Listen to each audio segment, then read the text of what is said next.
بسم الله الرحمن الرحيم. يا أيها النبي لم تحرم ما أحل الله لك تبتغي مرضات أزواجك والله غفور رحيم.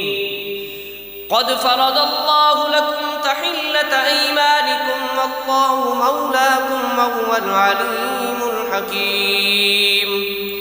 وإذ أسر النبي إلى بعض أزواجه حديثا فلما نبأت به فأظهره الله عليه عرف بعضه وأعرض عن بعض. فلما نبأها به قالت من أنبأك هذا؟ قال نبأني العليم الخبير. إن تتوبا إلى الله فقد صغت قلوبكما وإن تظاهرا عليه فإن الله هو مولاه وجبريل وصالح المؤمنين والملائكة بعد ذلك ظهير. عسى ربه إن طلقكن أن يبدله أزواجا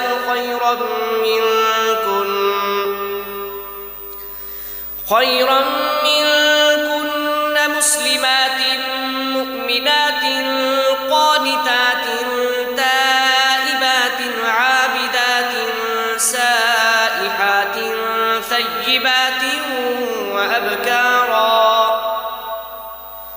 يا أيها الذين آمنوا قوا أنفسكم وأهليكم نارا وقودها الناس والحجارة عليها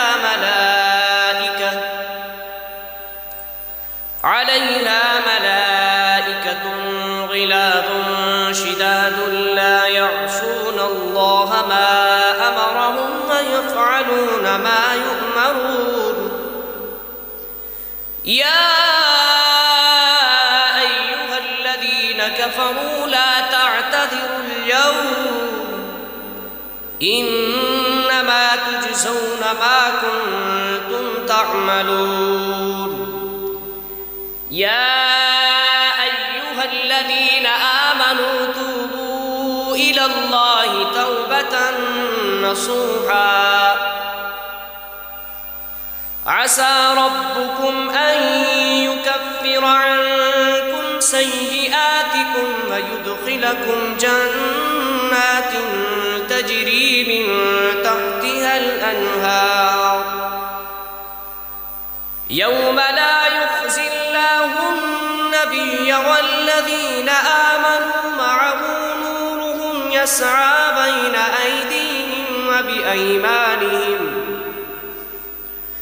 وبأيمانهم يقولون ربنا أتمم لنا نورنا واغفر لنا إنك على كل شيء قدير.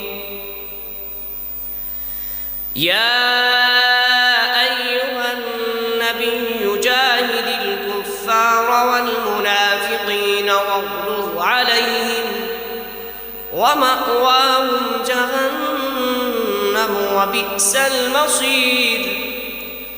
ضرب الله مثلا للذين كفروا امرأة نوح وامرأة لوط كانتا تحت عبدين من عبادنا صالحين فخانتاهما فلم يغنيا عنهما من الله شيئا وقيل ادخلا النار مع الداخلين. وضرب الله مثلا للذين آمنوا امرأة فرعون إذ قالت رب ابن لي عندك بيتا في الجنة ونجني من فرعون وعمله ونجني من القوم الظالمين.